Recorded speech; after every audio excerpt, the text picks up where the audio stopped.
दोस्तों, मैं आपको योग वासिष्ठ नामक ग्रंथ के तीसरे सर्ग की कथा सुना रहा था। अब उसके कल जहाँ मैंने छोड़ा था उससे आगे की कथा मैं आपको फिर आज सुनाता हूँ। महापुरुषों के क्रोध और शोक का कोई महान कारण होता है और वे किसी अल्प कारण से ऐसा शोक और मोह नहीं करते। जैसे पृथ्वी, जल, तेज, वायु और आकाश जो पंचभूत हैं वे अल्प कार्य में विकारवान नहीं होते, वैसे ही महान पुरुष भी अल्प कार्य में विकारवान नहीं होते।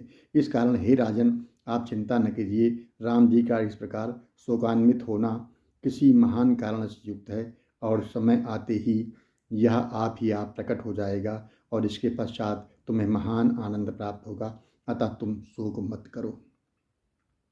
बाल्मीकि जी कहते हैं कि हे भरद्वाज, वशिष्ठ जी राजा दशरथ से ऐसा कह ही रहे थे कि उसी समय गादी पुत्र तपस्वी विश्वामित्र अपने यज्ञ की अर्ध सिद्धि की हेतु राजा दशरथ के गृह पर आ गए।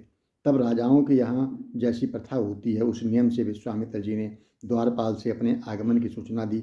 द्वारपाल ने जाकर राजा से विनय की कि हे महाराज, गादी पुत्र विश्वामित्र द्वार पर आकर खड़े हैं और आपसे मिलना चाहते हैं। उस समय विश्वामित्र की तपस्या बहुत बड़ी चली थी। उनका आगमन सुनते ही राजा दशरथ सिंहासन पर स्थिर न रह सके और झट अपने मंत्रियों, ब्राह्मणों और समस्त मंडलेश्वरों सहित परम तपस्वी विश्वामित्र मुनि का स्वागत करने चल पड़े। देखो तो जटाजूटधारी अग्नि के समान तेजस्वी शरीर वाले मुनि ज्यों के त्यों खड़े थे। तब इस प्रकार उन्हें दूर से देखते ही राजा दशरथ बारंबार सिर झुकाते और हे मुनि, आइए पधारिए, आपका स्वागत है, ऐसा कहते हुए उनके चरणों पर जा गिर पड़े। मुनि ने अनेक आशीर्वाद दिया।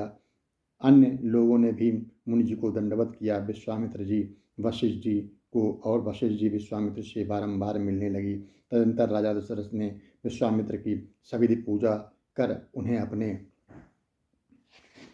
अपने सिंहासन पर लाकर बिठा दिया और हाथ जोड़कर बोले, हे भगवान, आज आपके इस अमूल्य दर्शन से मेरा गृह पवित्र हो गया।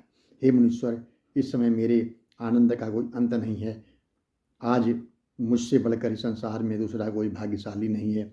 अविनाशी और अकृत्रिम पद भी क्या, आज केवल आपके दर्शन में ही पा रहा हूँ। हे महामुने, आज ही यह मेरा गृह पवित्र हुआ है और आज ही मैं अपने को धर्मात्मा गिना जाऊँगा। यह आपकी बड़ी कृपा है कि जो भाग्यवश मेरी कुशल के लिए आप यहाँ तक कष्ट करके आए हैं।